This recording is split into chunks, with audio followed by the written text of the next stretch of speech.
Hey guys, remember to like the video and hit subscribe. Tim like did that whole like fucking soy rant. You can see the estrogen like fucking like oozing out of his eye sockets, and he's like, "You don't even fucking, you liberals don't fucking read anything. You don't fucking know anything about George Floyd. I'm an armor. You don't read anything." And then Luke's like, and then it's funny because Luke just like kind of dispassionately like laid everything out, and then Tim Pool was like, "Well, let's go check that out." And the fucking retard doesn't know how to do anything besides Wikipedia, so he's on the wiki trying to read the criminal shit. He's so disingenuous. He's like, there's no sources here. Why are there no sources rather than just pulling up the fucking indictment? It's like, what the fuck? The funniest thing was when they tried to move on, Luke was like, wait, hold on. Are you guys going to admit that you were wrong on everything you just said, right? You were completely wrong. And it's crazy, too, because it's like, it almost feels like a skit where like you have like an interview and then like part of the joke is that like you just throw in another person when the camera switches. Because I swear to God, like midway through that conversation, the camera switches like a fifth conservative. I'm like, who the fuck is this guy? And it's just crazy that Luke is there and there's like 5 other conservatives and not a single person besides Luke knows a single fucking fact about any of that case.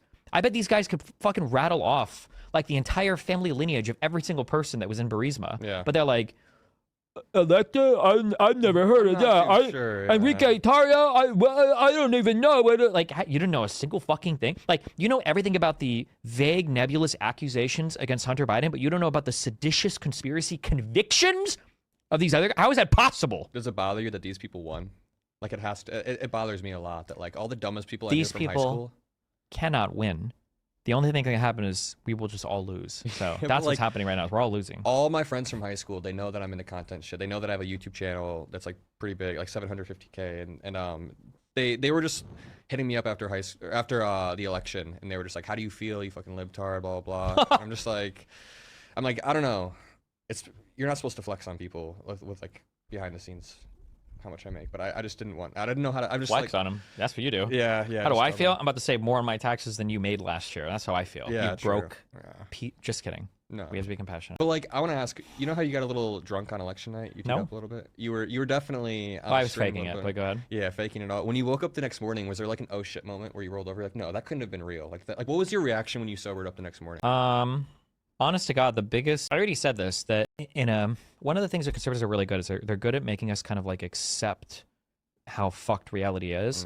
And what we're fighting for is like if 0 is neutral and 10 is good and negative 10 is bad, we should always be fighting for 10. But the conservatives have mind fucked into like fighting for -2 while they're fighting for like -8.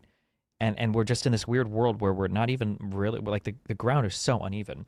Like in my mind, the only acceptable outcome for that election would have been bare minimum like a Reagan tier, like 49 state, if not 50 state sweep. Everything that Trump has done is just so far beyond the pale that like even if she would have won all 7 swing states, I would still be incredibly disappointed in this country.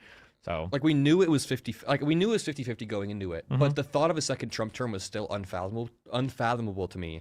Not like statistically, like I knew that there was a chance, but just the thought of the dude who cooed the Capitol, genuinely going back to the Capitol and swearing an oath to the Constitution and putting his hand on the Bible one more time. It's almost an unfathomable thought. It's crazy. Did you have like an oh shit moment the next morning where like this can't be the reality? It was like the worst fucking timeline. I think I just spent so much time online. I always know that it can be. Yeah, it's always possible. I remember my oh shit moment, and like I took it well. I didn't really care. I was on stream most of the night and I was just like chilling. But afterwards, there was a moment where I was sitting there. I was like, Elon Musk and RFK Jr., these motherfuckers basically just rolled us. Like, they won. The Elon stuff is so crazy. But I think I'd already, like, been dealing with that for, like, the months leading up to it. Yeah. Like, the fact that... Do you remember when... It must have only been like half a year ago when Elon was tweeting out the fact that I upset the right and the left the same amount is actually so important, and it shows how objective I am, right? Do you remember him tweeting that? It was like 8 months before the election. He was saying he's not going to donate to either side. Yeah. And then he's like, $1 million if you're from a swing state, maybe you enter a raffle, and if you vote for whatever, if you sign up to vote or whatever. Is he fucking with us? So when he posts this photo, and it's like after the election, it was a photo of the U.S. map, and he said, "Look at all the red voters," and he doesn't understand the population density of cities. He's being disingenuous there, right? Like, there's no way. I legitimately can't tell. I cannot tell with Elon. Like Trump, I legitimately believe, and I would put money on it that Trump is like he's dumb. Yeah, he's below standard intelligence. Yeah. I don't believe that Trump is. For Elon, I super can't tell because he just makes so many stupid fumbles. Like this whole video game Path of Exile shit and the stuff with Asmongold is like, this is so cringe. Yeah. I can't believe this. Arguing with a cockroach infested. Have you ever seen that clip where Asmongold's like, I wake up every morning with a rat by my window, and once the sun hits that rat and it starts to smell, that's when I wake up. I don't know if he's being serious or not, but that's literally what I don't know if he's being serious or not, but but Now the Elon shit is fucked up. It's kind of a trip, and you know, sometimes I think that for as much of an idiot Trump is, he did kind of roll the Democratic Party twice. And honestly, 2020 was kind of an outlier. Like Biden won by what was it, 11,000 votes in Georgia or whatever, and that was mainly due to the pandemic. Close. Yeah, so like for as much of an idiot Trump is, he kind of does out-strategize us. No, he doesn't. You don't think so? He's just a good guy in the right place at the right time, I think. The Republicans as a whole have been working really hard to build the advantages that they enjoy now. Well, like so here's a few things. I remember in 2016, Rachel Maddow did this. I got Trump's tax returns. Stupid. I finally got the tax returns. It was like two pages of a 1040 from like 2011. 2005, and he actually paid, I think, 40 million on like 170 million. So like it was actually in his favor. And there are now theories that Trump's team released that. So maybe this isn't Trump. Maybe his team knows how to outplay the media. But then that undermines the credibility of the media. And also, when we call him a felon over and over and over, we thought that that was like a really good own. He's a fucking felon. That actually plays in favor of him because his whole thing is these institutions are going to start targeting me. The institutions are going to begin to target you. I'm just standing in the way. They're all corrupt. All these corrupt institutions don't want me back in the presidency. So when we say that he's a felon, it's almost like we're marketing for him. And I'm not saying that he's some like fucking 40 chess master. That's not a 40 chess master. It's just like that's like saying that would be like me saying like, guys, after this vacation I take in Cancun, all of my haters are going to call me a murderer and a rapist. And then I go to Cancun and I like murder and rape a bunch of people and I come back and it's like, look at what they're saying. And then you're like, God, Destiny's like he's actually like a political mastermind. Like, how is he able to maneuver? It's like, no, that's not being a political mastermind. The real mastery that conservatives have done, and Trump doesn't get credit for this, the real mastery that conservatives have done is conservatives have done a really good job at casting themselves as the villain and like the victor simultaneously at all points in time. They're so good at occupying both of these roles. And somehow the the centrist people got like sucked into this. And now you've got these Silicon Valley people that are all worshiping Trump. And then you've got all these like the UFC people and the MMA people and all the athletic people and then the fucking like all these different communities somehow all got sucked into the anti-woke communities. And it's just super cringe because now you're in this world where the right will always suck them off, the centrists will always suck them off, and then the left is like so scared of being called Trump derangement syndrome that they won't be critical of him. And so, like the final example, like whenever people say like, look at how bad the mainstream media is, they don't mean the mainstream media. They just mean CNN and MSNBC. You've never in your life heard one of these centrists, one of these like fucking losers on their knees with a fucking cocksuck collar like fucking Joe Rogan. You've never seen one of these guys ever say the mainstream media is just in a horrible state right now. Did you see what happened on Fox News? You don't say this. It's always CNN and MSNBC. So fuck these guys. So that being said, what approach? I'm going to put you on the spot like you were interviewing the DNC chair people. I didn't get to watch many of those, but I'm assuming you guys talked about this. What approach should the party take over the next few years to make sure we're effective? I feel like we don't have a punch right now. We need way more slurs. More slurs? Absolutely. Like, are you being like ironic or unironic? Like, if we half ironic. You think that if we had a candidate who said, I think that if Kamala Harris would have called Trump the N-word on stage, I think he would have called her the N-word. I think that would have been her pop-off moment. Yeah. He absolutely would have lost his mind. But like, actually, and she could get away with it too, so it would be fine. That would have just been perfect. He was close during that Black Journalist Conference. He was close. Did you read that Washington Post article where after the debate with Biden, Trump was on his plane and he wanted to tweet out, "My new nickname is Retard Joe Biden." Retarded Joe. Did you read that article? And then Susie Wiles and Chris LaCivita, his campaign managers and stuff, had to like reel him in basically and be like, "Hey, dude, you just had a huge win." Trump is just like innately drawn towards chaos. It feels like conflict sometimes. and ego. He's fragile. Yeah. So he wanted to call him Retard Joe Biden. Honestly, I think he still would have. It wouldn't have mattered. There's nothing that. Yeah, because we all view it from the thing too. That's like hard is because we're playing with such different standards. Is that like Trump can fail infinitely because to us it's like abhorrent, but to the other side it's literally fucking epic and hilarious every single time. Like if Trump were to accidentally push the wrong button when he was ordering like his daily Diet Coke or whatever, or his daily blowjob from any of the tech giants that now are on their knees for him daily, and he would accidentally like shoot a missile at some like city in Iowa, it would be fucking epic and hilarious. Yeah. That would just be it. They would literally all laugh. There's like nothing that Trump can do. Here's like a good question. Do you still go out and do these interviews with people? Yeah. This is a good question. If it doesn't get you on any FBI lists, you would ask a conservative, is there any way that Donald Trump could die where you wouldn't think it was a conspiracy? I bet they wouldn't be able to list a single way. Yeah, that's a scary thought. If he had a heart attack, would you think he really did? Yeah. If he got in a car accident, if he got shot, obviously not. That's conspiracy, right? If his plane crashed, no way. That's conspiracy. There's no way that Donald Trump could die where it wouldn't be a conspiracy. But like unironically, beyond slurs, beyond just hurling slurs at the other side, what do you think the strategy should be? Like if you were an advisor, I think some of it is. So I feel like all the worlds have merged into one line. You ever watched Steins Gate? No. Fucking God, you're such a fucking zoomer. I am Fuck. 22. I don't know. This is old man stuff. Okay, imagine there's like a Skibbity Toilet episode. Okay? No, that's okay. I'm imagining it. Yeah. All the realities have merged, and I think all the advice for being like a good YouTuber, a good president, I think it's all the same. One thing that Trump does really well, okay, is he's like, he feels relatable, and that he Yeah. doesn't feel like a stiff if you listen to Kamala Harris talk, she sounds like Vosh. Yeah. It almost sounds like sometimes like everything is like I want it to be a quote that's going to be written down in a history book. I've seen Kamala do. I wish I remember what, but I've seen her do like interviews where she's like more loose, and she's actually a million times more She's a cool personable. person, yeah. But Yeah. she, like, whoever her advisors were, also with Tim Walz, when they brought him in, he was supposed to be this relatable dude, and they kind of just like canned him in a way where he had to continue doing the same few lines over and over. Just they told him to stop doing the couch thing. It's just you want to know something interesting. I feel like I cut you off, but I didn't mean No, to. go ahead. While I was flying here, I was listening to Ezra Klein's new podcast. I don't listen to him much, but it's like all about attention within the Democratic Party and how the Republicans have found out how to dominate attention. The attention of the public. Yeah, this is what this is what I was gonna going into the having like more personal people. The second thing I was gonna say, like one of the things that helps me so much is streaming. And if you do regular video content, because it keeps you at the forefront of everybody's mind, and you can push through things, and you can keep being relevant, and you're always going to be making better career steps because you're getting live feedback for everything that you're doing, so you can see in real time how people feel about everything.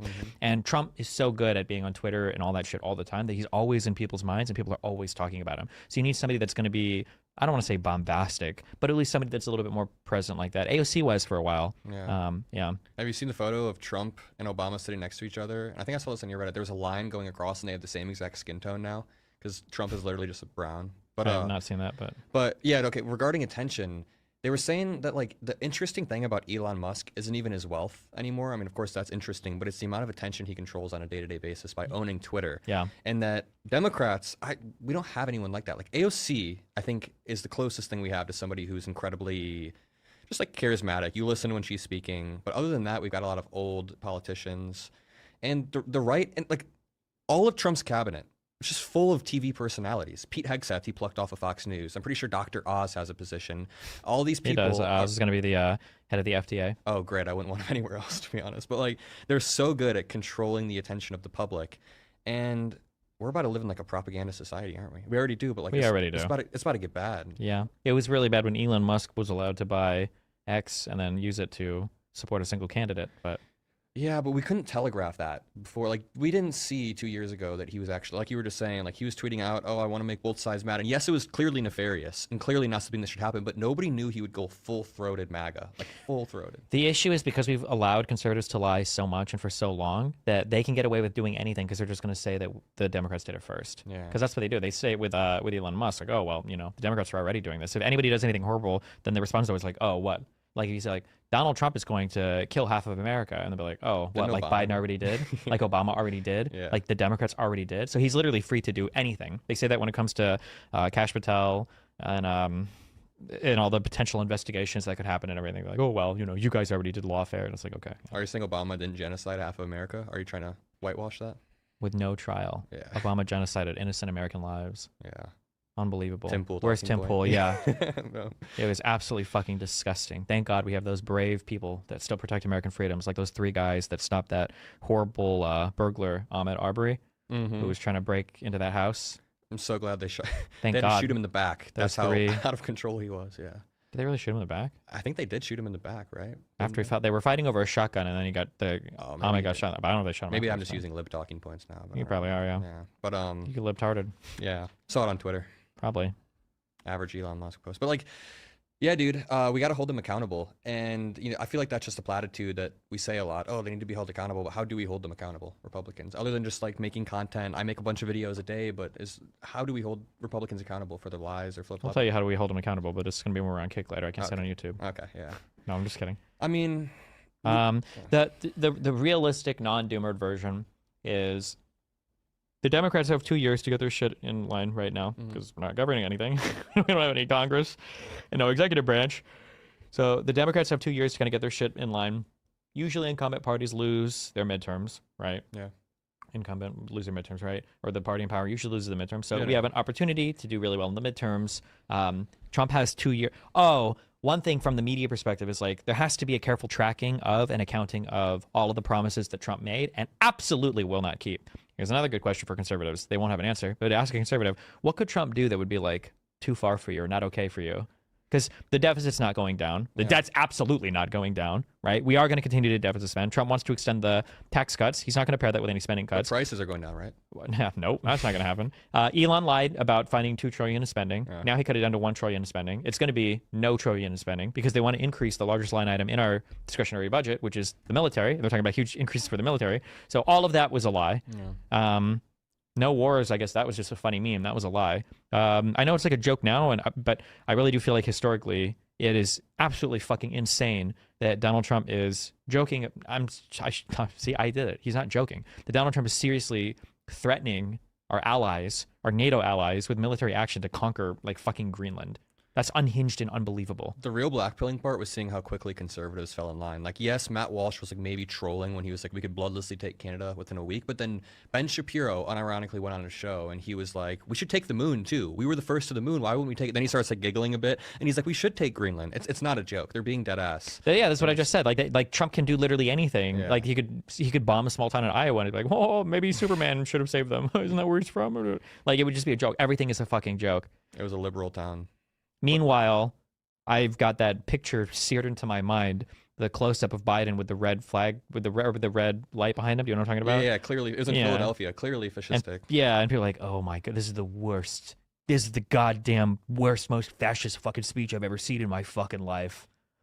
Meanwhile, Trump is suing fucking pollsters. Oh, that's another big one. Always remember, I think you just have to keep the cases in mind. Like also, liberals need to bully way more. Yeah, that goes back Dave to the Rubin slurs. and Tim Pool should be gone from this industry. There is no way that either of them should ever have the audacity to show their face on fucking media after taking $5 million from an enemy of the country to do media. Because there's only two options. One, they either knew it, right? Which Tim Pool and Dave Rubin knew they were taking money from Russia, 100%. Okay, if you think I'm lying, sue me. All right, number one. Or two, they didn't know, and their message just happened to line up so perfectly with Russian propaganda that they were getting paid money without even realizing they had to change their message, which should be equally humiliating and some cause for reflection. That goes back to the slurs. There should be a slur just for Tim Pool.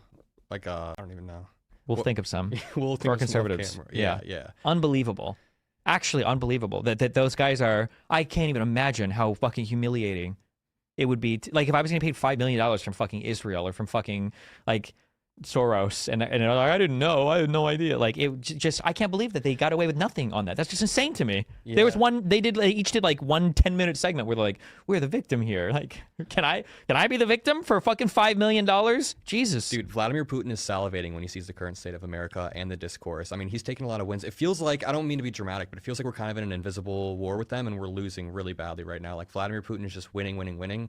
And the liberals, I mean us, like we've got to have more of a punch. And I know that you were being kind of ironic about the slur thing, but I actually think that we need to start saying the word retard. Like, retard is really what it all comes back to, isn't it? that's why we lost. That and... Do you remember the there was that stupid like TikTok, rest in peace TikTok, of the some woman I think goes up to some white guy with like an axe who's just like chopping the ground. And she's like, we need you again, white guys. Yeah, you know what I'm talking about? That's some Zoomer shit. I'm not into that. That's some young... Shut the fuck up. But you're zooming so fucking hard. Nah, but this dude said Biden says MAGA Republicans once, and he clarifies not all... I know this is a trite talking point, but he's like, not all Republicans... Not even a majority. Not even a majority. He hedges. Biden does a classic Destiny mistake of hedging, not knowing that people are going to fucking clip chimp the shit out. Meanwhile... Oh my God. I don't know when this talking point emerged. I started to see it like 6 months ago. Do you ever see this bullshit ass, okay, this bullshit life-size Trump cock replica up their ass bullshit talking point of I switched sides when I heard when I found out the truth about the both sides had good people quote. Oh, yeah, I know what you're talking about. You know that's bullshit, right? Trump did say that. He said there were good people on both sides of a Nazi march. He was specifically talking about the Nazi march. He was specifically talking about the people that had gone to the Nazi march that were marching with the Nazis. And he said there were good people on both sides of that.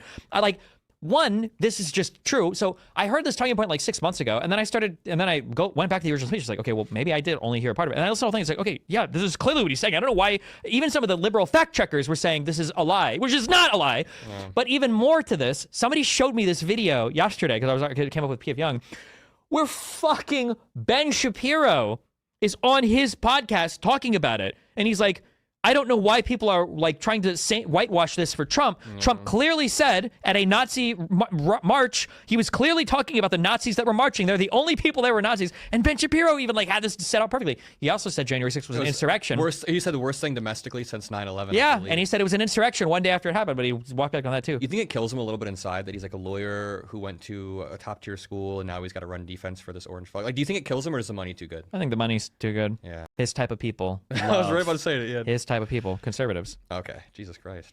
What? Never mind. But yeah, it's fucked. We're a little bit cooked, but I think we'll be okay. I think the pendulum will swing back, right? I hope. Well, I mean, like pendulums can only swing so far and then they break, right? So we got to hope that we. Do you think Biden's... Also, I don't want a pendulum swing on this because the woke shit is going to be. The woke shit's pretty insufferable. It's going to be crazier. Do you think that Biden's foreign policy was a little bit weak? No, I thought Biden's foreign policy was exemplary. Really? I feel like there's... I was reading a thread on some... I can't remember. It was just basically... Time and time again, Biden and Jake Sullivan, and I don't have this full argument developed, but time and time again, they would delay aid to Ukraine and say that it was escalatory. Meanwhile, Putin basically had a monopoly on this escalatory rhetoric, and then they delay aid just to give that aid about 6 months later anyways, once they realized. And I think that Biden had a really steady hand. He was amazing domestically, and his foreign policy was pretty good. But I just sometimes wonder if, I don't know, like Netanyahu, for example, just kind of was fucking with him the entire time. And that's not his fault, but like, man. So there's a couple things. So I think when it comes to Ukraine, there's this quote about Israel. I wish I could remember it, but it's something like, I wish I could remember. It was like, Israel doesn't have a foreign policy. Israel has a foreign policy constrained by its domestic policy, or something like that. It's like the way that the two relate.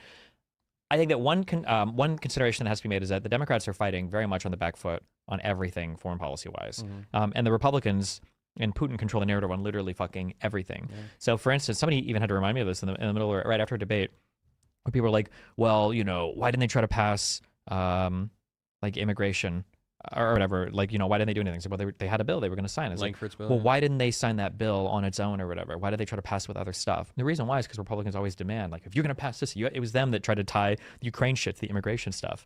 Could Biden have been more aggressive in granting stuff to Ukraine? Maybe. I lean on the side that he could have, but like I can also see the delicate situation and the constraints that he has while operating there. So like, for instance, in retrospect, right, it seems like Ukraine wants to fight a war. It seems pretty noble that they're fighting the war. But do you remember, I think there was like an interceptor missile that missed and it like landed in fucking Poland. Yeah. There's also the fact that I'm pretty sure, I think the consensus around, I don't think Zelensky knew, but I'm pretty sure it was Ukrainians that blew up the Nord Stream 2.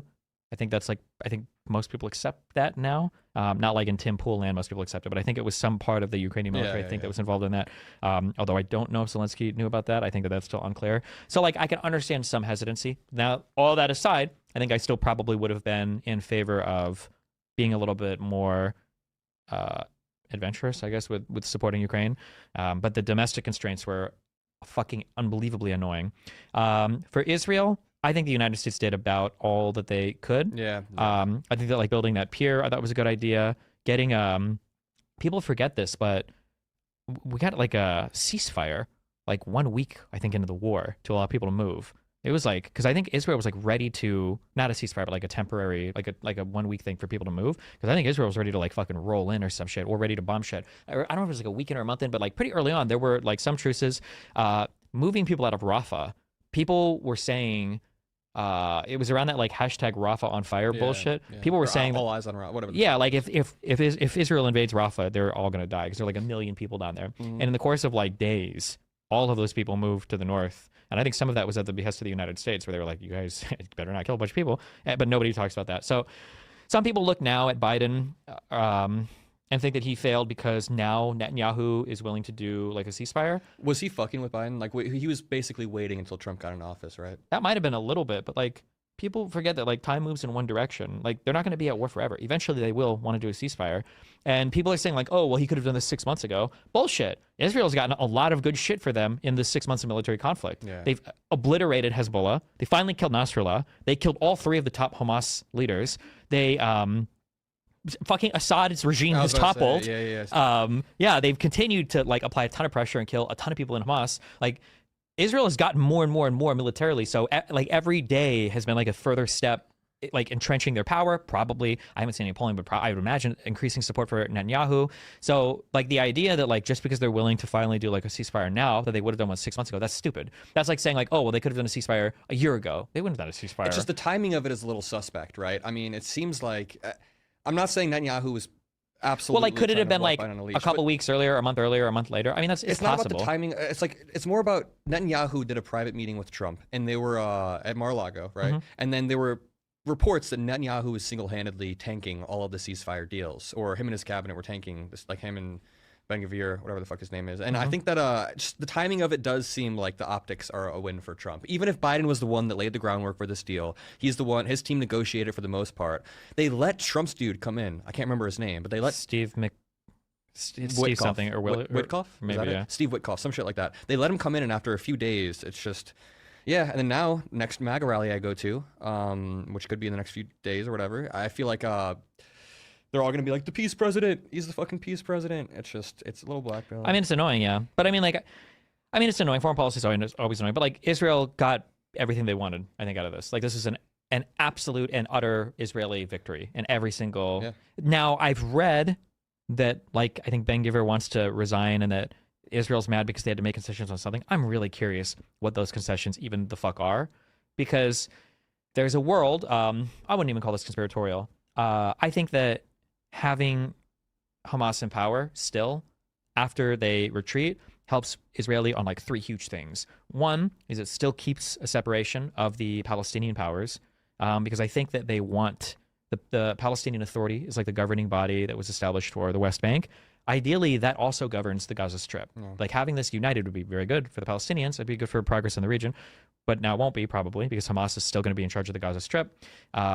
So one, it keeps the Palestinian people divided. 2, Israel still has good reasons to maintain the very strict border control because, well, Hamas. And 3, they still get to have the whole embargo and everything as well for the sea stuff. So like Israel comes out of this, I think, like an absolute and total victor. So you've got a lot of these people that I'm trying to build better relationships with online, so I'm not going to call them out by name. You got a lot of people like, oh, well, finally the Palestinian people can stop suffering, and finally, like, I can't believe that Biden didn't negotiate this. It's like, what are you celebrating? This is a total and absolute victory.